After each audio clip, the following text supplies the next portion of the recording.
Para empezar, quisiera hacer una leve introducción y preguntarles a todos ustedes cuál creen que es uno de los mayores temores o retos a los que se enfrenta enfermería a la hora de trabajar con los pacientes pediátricos. Ciertamente muchos vamos a pensar en muchas condiciones, porque no solo hay una, sino hay varias, pero hay una de ellas que es principal. Entonces, bueno, hablamos que el acceso venoso en el paciente pediátrico es un reto tanto para el personal médico como de enfermería. ¿Por qué? Porque en esta población tiene especificidades teóricas y prácticas que son dirigidas, pues, como su nombre indica, especialmente a esta población y no puede ser, digamos, que algo igual para todos, sino que hay que tener algo, especificaciones diferentes. El cumplimiento de buenas normas de práctica clínica incluye el éxito del procedimiento tanto para una de las cosas más importantes, que es mejorar y preservar en la medida de lo posible el estado vascular de ese paciente o de ese niño. Entonces nos dicen que el acceso venoso en pediatría es muy importante, pero la realidad es esta. Si todos nos acordamos cómo fue el 2020, podemos hacer una acotación de el 2020 como si fuera una vena para canalizar, y esto es la realidad que se ve en nuestros pacientes y esta es la realidad a la cual nos enfrentamos y con la cual tenemos que tomar decisiones. Por eso vamos a ir desarrollando varios aspectos para que aún con esta vena difícil como el 2020 podamos tener éxito y hacerlo de la mejor manera posible. Entonces, el acceso venoso difícil, ¿qué genera y qué pasa cuando yo tengo un paciente con un acceso venoso difícil? Un retraso en el diagnóstico, un retraso o un inicio tardío de los tratamientos, complicaciones como infiltración de los tejidos blandos, extravasación de medicamentos, perforación e infección de ese acceso venoso. Y algo que es muy importante y lo que yo necesito disminuir es el dolor, el trauma emocional para ese paciente y para esa familia. Porque si yo tengo un paciente que tiene una experiencia previa traumática de un acceso venoso, no más esa razón ya me va a hacer difícil para un nuevo acceso venoso. Y si yo tengo una familia que tiene mucho estrés y poca confianza, va a hacer que este proceso sea un poco mucho más difícil.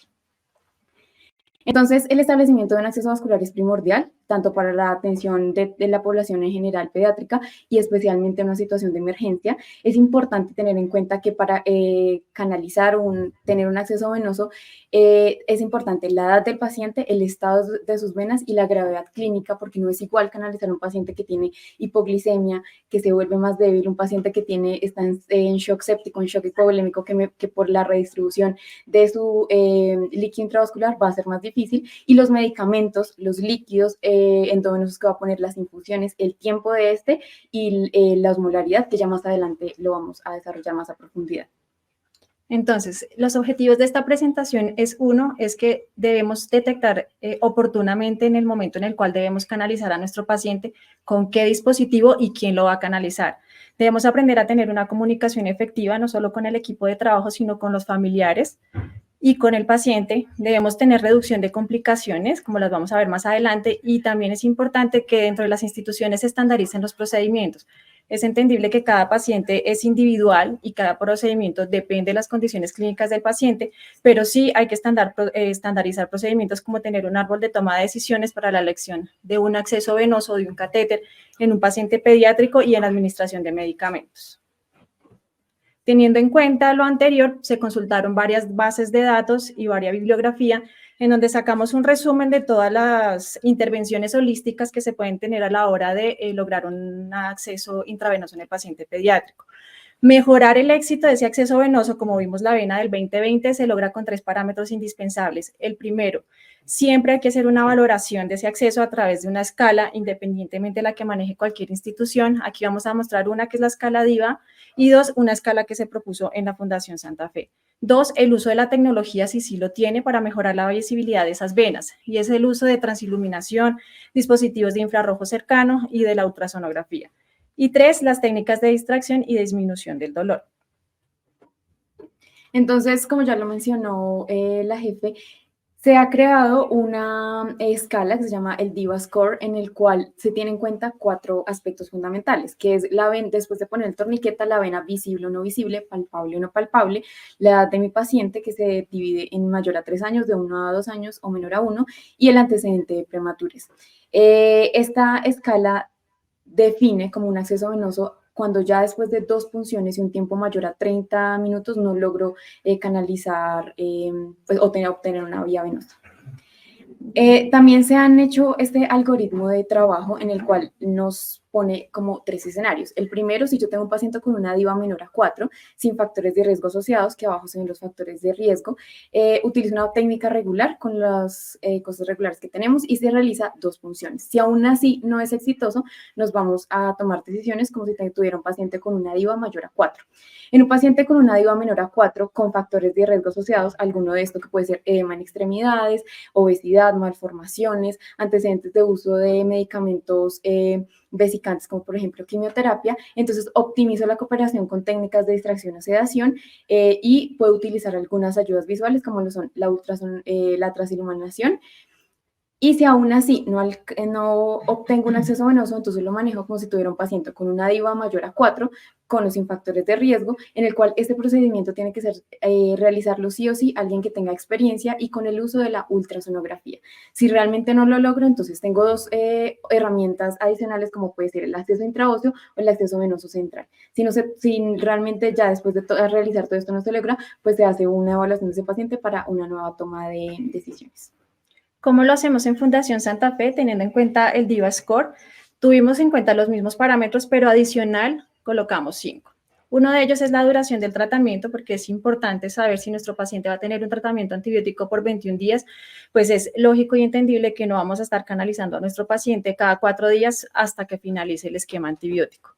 2, el número de medicamentos endovenosos a infundir. No es lo mismo que yo tenga solo un ondansetron, un omeprazol, a que yo tenga múltiples antibióticos, como por ejemplo una ciprofloxacina, una ciclovir, una vancomicina, durante el mismo tratamiento. Eso me hace pensar y elegir otro tipo de catéter. El tipo de terapia endovenosa, si es irritante o no, y si es vesicante o no. La temperatura corporal. Recordemos que canalizar un paciente cuando está hipotérmico es mucho más difícil que canalizarlo cuando tenemos nuestros pacientes termorregulados. Y en neonatos tenemos estas condiciones cuando tenemos pacientes en protocolo de hipotermia terapéutica o en los pacientes pediátricos en aquellos que están también en protocolo de hipotermia terapéutica para prevención de secuelas neurológicas. La condición clínica del paciente es supremamente importante. No es lo mismo canalizar un niño estable a un niño que está con deshidratación grado 3, que esté malnutrido o edematizado. Y los antecedentes de prematurez. Tampoco es lo mismo canalizar un niño que tiene un antecedente de prematurez de 24 semanas y que ya actualmente tiene 3 años, pues es un paciente que va a tener un acceso venoso muy difícil, bastante tortuoso y bastante maltratado. A esto también le dimos un puntaje y dijimos que pacientes con puntaje menor a 3 vamos a canalizar accesos venosos periféricos, pero cuando tenemos puntajes mayor o igual a 3, vamos a elegir catéteres centrales. ¿De qué tipo? Puede ser catéteres de línea media, catéteres epicutáneo o periféricos de inserción periférica, los catéteres centrales de corta duración o los catéteres centrales de larga duración, un catéter umbilical o los catéteres intraóseos, de acuerdo a la emergencia presentada. Este es el esquema que se hizo en la Fundación Santa Fe sobre el árbol de toma de decisiones a la hora de elegir un catéter en los pacientes pediátricos. Hay que tener en cuenta varios factores. Entonces, ahí a su derecha van a identificar que primero nos preguntan, ¿es una urgencia? Si es una urgencia y el paciente cuenta con venas palpables, cójale su acceso venoso periférico. Pero si usted durante ese procedimiento se va a demorar más de 5 minutos y va a hacer más de 4 punciones, por favor, de una vez váyase a un intravenoso o un catéter central.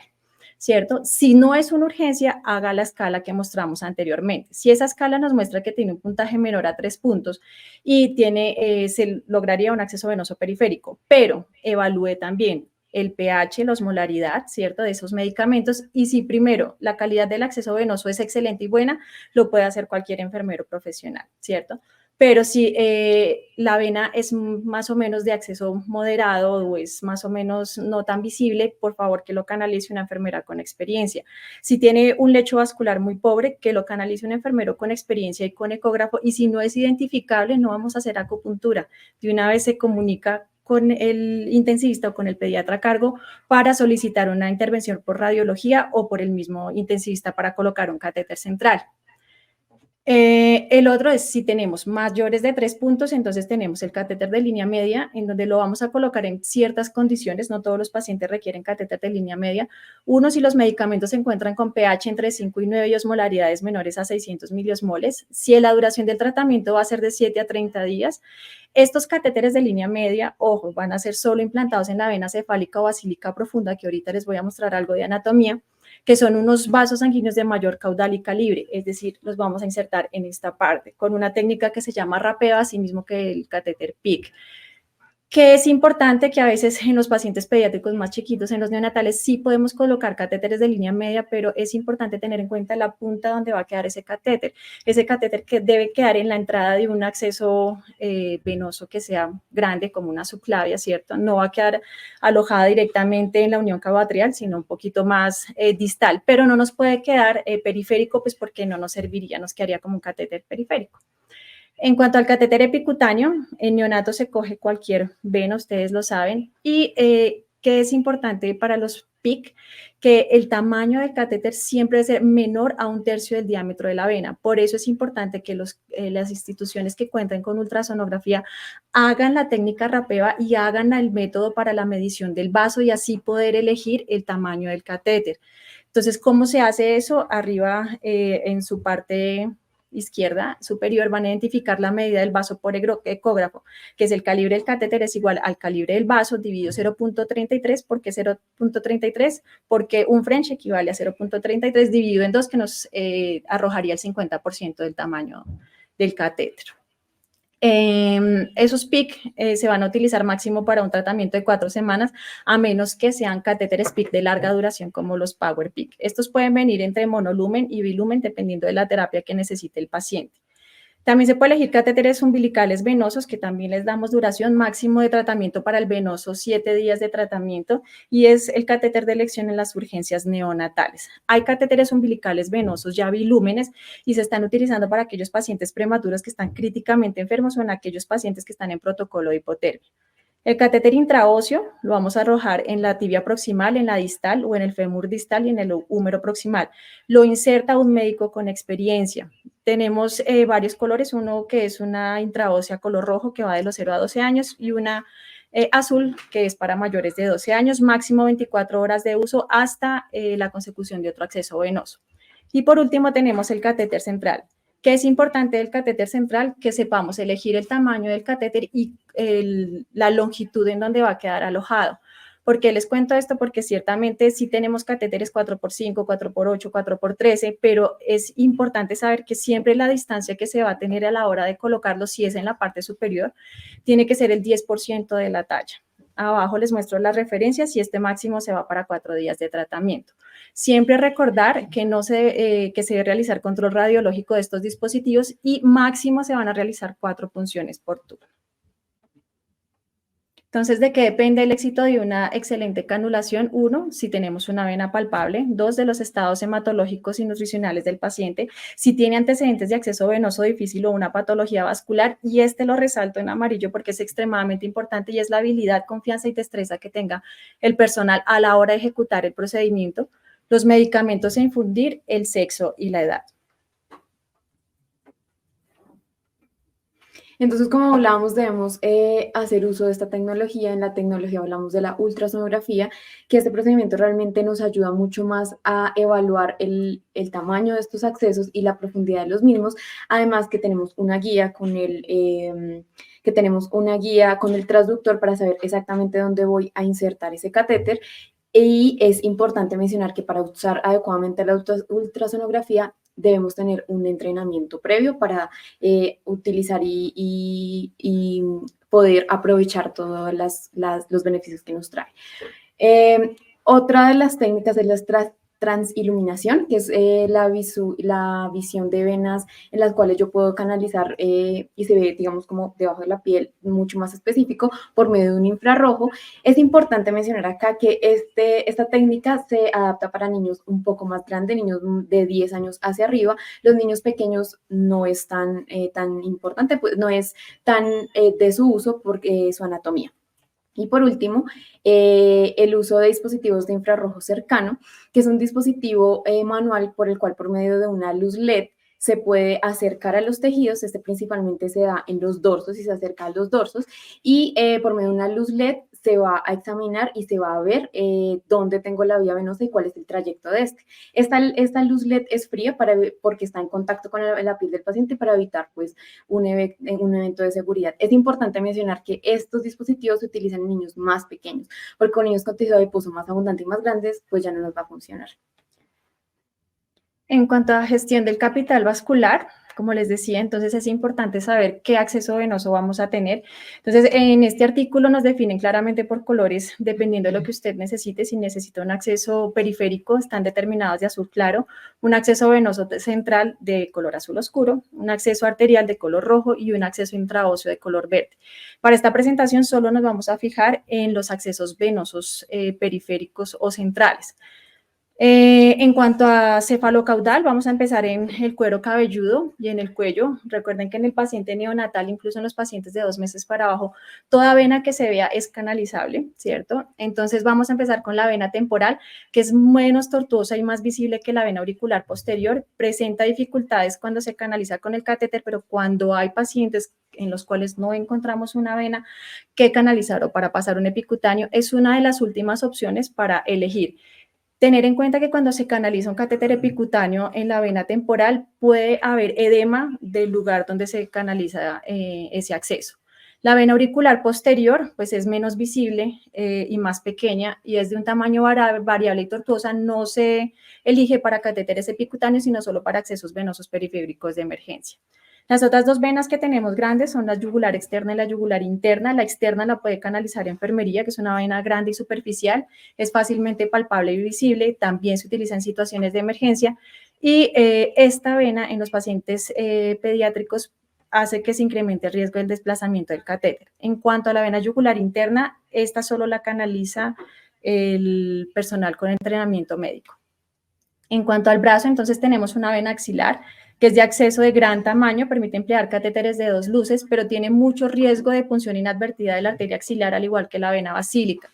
Esta vena axilar es recomendable canalizarla con un personal que tenga alta experiencia en punción de estas venas y bajo guía ecográfica. La vía cefálica también la canalizamos, sin embargo, por anatomía es identificable que es un acceso venoso más pequeño que la basílica y con un ángulo pronunciado. No sé si a ustedes les ha pasado que a veces cuando pasan el catéter epicutáneo en estos pacientes tienen muchísimo riesgo de malposición y ya les voy a mostrar por qué. La vena basílica es un acceso venoso grande, recto, que es poco tortuoso, reduce el tiempo de inserción de las tasas de flebitis y también, como les mencioné, tiene alto riesgo de punción arterial si no se hace bajo guía ecográfica. Aquí en la gráfica, entonces les muestro, ven que en la parte superior está la vena cefálica y es bastante estrecha y tiene una conexión sobre el hombro con la vena basílica y ahí es donde se nos puede devolver el catéter generando malposición de los mismos. Por eso casi siempre se elige la vena basílica para canalizar estos accesos epicutáneos o catéteres PIC. Y además, la vena cefálica tiene más riesgo de generar flebitis. En cuanto a la mano, entonces tenemos varias venas, todas las venas de la mano que sean visibles se pueden canalizar incluso para catéteres epicutáneos, dedos French para abajo. Tenemos venas metacarpianas, las del arco dorsal, la basílica, la cefálica. De la cara anterior del antebrazo también las podemos canalizar todas. La cubital no se recomienda en la parte distal para la colocación de catéteres epicutáneos, la vena radial en su parte proximal tampoco, pero en su parte distal sí. La cefálica, la mediana antebraquial, la basílica también se pueden canalizar y la cefálica accesoria. En cuanto a miembros inferiores, entonces tenemos la vena poplítea que se visualiza muy fácilmente en aquellos recién nacidos prematuros. Sin embargo, aumenta las complicaciones de canalización con el aumento de la edad gestacional y puede generar trombos en los pacientes mayores. La vena femoral, de elección para aquellos pacientes de muy difícil acceso venoso para colocar un acceso central por médico. La vena safena mayor es una vena larga, grande y fácilmente visible. Tiene tasas de malposición muy bajas, es muy bueno para colocar catéteres y además se recomienda para hacer salinoféresis cuando tenemos que colocar catéteres de mayor calibre como un catéter 22 en el paciente pediátrico, se recomienda muchísimo, al igual que la safena menor. Y las del arco dorsal del pie tenemos la plantar, la safena y la vena plantar media con la tibial posterior. ¿Qué complicaciones podemos tener? Recordamos que la equimosis en los pacientes pretérminos se presenta de manera rutinaria a la hora de nosotros de querer dilatar ese acceso venoso. Si se hace con la fuerza que no es, con la fuerza inapropiada, podemos generar equimosis. En cuanto a la pérdida de la integridad de la piel, cuando se utilizan los pasos de los catéteres por arrastre, también eso no está recomendado. De hecho, lo que se recomienda por las guías internacionales es pasar los catéteres con pinzas y evitar el contacto del guante que tiene látex con los dispositivos vasculares para disminuir el riesgo de complicaciones. Necrosis por la administración inadvertida de medicamentos o malposición de estos catéteres, la multipunción, y de hecho en esta imagen nos muestra también que se eligió un catéter que no es adecuado para la edad del paciente. Vasoespasmo, también por mal alojamiento de los catéteres. Incluso este vasoespasmo se presenta cuando tenemos catéteres umbilicales. Hay que estar muy pendiente de la perfusión periférica de nuestros pacientes si se tiene catéter venoso o arterial umbilical. Y lesiones por dispositivos o medicamentos. Entonces, por ejemplo, una de estas lesiones por medicamentos que son vesicantes como la fenitoína. En cuanto a las técnicas de entretenimiento y para disminuir el dolor, tenemos varias, y antes de empezar con ellas, siempre, y lo que hemos recalcado durante toda esta charla, es que debemos de tener un personal entrenado. No queremos en las unidades pediátricas, ni en pediatría, ni en urgencias, tener enfermeras que estén haciendo acupuntura con nuestros pacientes. No está mal pedir ayuda a nuestros compañeros y entender que más de 2 punciones por un solo personal es suficiente. En cuanto a las condiciones térmicas, a excepción de los pacientes que estén en protocolo de hipotermia, y si no es una urgencia, preferiblemente abrigarlos y preparar ese lecho vascular para la canalización de un acceso venoso. Este artículo es bastante bueno y se lo recomiendo para que lo lean. Se llama Se Dulce con los bebés y nos hacen unos videos instruccionales acerca del manejo del dolor neonatal y nos muestran cómo funciona de verdad la succión no nutritiva con sucrosa, la lactancia materna. De hecho, se canalizan pacientes, se toman muestras a través de estas medidas de confort. El método canguro y el entabacamiento también son procedimientos que disminuyen el dolor y la ansiedad en los padres. En niños ya más grandes, entonces tenemos musicoterapia, en donde administramos algo de sedación consciente, pero adicional también tenemos musicoterapia como para generar esa distracción en nuestros pacientes. La realidad virtual ha sido un hit en la Fundación Santa Fe, porque no solo nos ha apoyado a la hora de canalizar accesos venosos, sino también a la hora de vacunar y de hacer curaciones en los pacientes quemados. Y no queremos hacer propaganda de ningún medicamento, sin embargo, cuando tenemos pacientes con dispositivos como los implantados, es importante tener medidas analgésicas como los anestésicos tópicos, y a veces para la colocación de catéteres centrales de inserción periférica es necesario colocar algunos medicamentos sedantes. Eso de acuerdo al protocolo de cada institución. Ya para pasar a la otra característica, entonces es importante que tengamos en cuenta que es indispensable que cada institución cuente con estándares y estandarización de la administración de medicamentos, tanto en piso como en las unidades. Que no nos pase como le pasó a Winston Churchill, que a la hora de dar una indicación nadie le entendió. Y ciertamente así nos pasa también en las unidades, porque algunos manejan microgramos, otros en dextrosa, otros salina, otros 1 hora, otros. Entonces es mejor que todos hablemos el mismo idioma. ¿Cómo lo hacemos en Fundación Santa Fe? De acuerdo a la normatividad de Joint Commission, se trata de mitigar estos riesgos de administración de medicamentos a través de la implementación de estrategias como el uso de colores en el etiquetado según el grupo farmacológico, con la introducción de letras mayúsculas, y a través de la identificación fácil de concentración y vías de administración. Entonces les voy a mostrar cómo se hizo en Fundación. A través de las bases de datos se identificaron medicamento por medicamento, en donde se identificaron las concentraciones de infusión habitual en el paciente pediátrico y neonatal. Se identificaron las soluciones que tienen compatibilidad, ¿cierto? Como por ejemplo, en esta que es la adrenalina, ciertamente siempre nos han dicho que se debe diluir en solución salina, y sí, se puede diluir en solución salina. Sin embargo, si ustedes ven, hay un icono que está naranja y dice que es incierto. Y si van a revisar la literatura, la mezcla de adrenalina con solución salina aumenta los procesos de oxidación. Se recomienda más su dilución con dextrosa. Estas son las tablas que tenemos y se las presento, que son las preparaciones de mezclas, y tenemos categorizado por colores, como les mostré, como Joint Commission. Ellos que nos dicen que la identificación y el etiquetado morado es para medicamentos de alto riesgo. Tenemos aquí todo el compendio de medicamentos que se administran tanto por vía periférica como por vía central, porque pues es entendible que un paciente que se encuentra en situación crítica, pues no les vamos a coger un catéter central de inmediato, y se pueden administrar medicamentos como la adrenalina y la miodarona por vía periférica en casos de emergencia. Están acá los otros medicamentos también. Asimismo, ustedes van a identificar en el costado derecho que están identificados con rojo qué medicamentos son fotosensibles, y los que tienen doble asterisco es los que les cuento de la dilución con solución salina.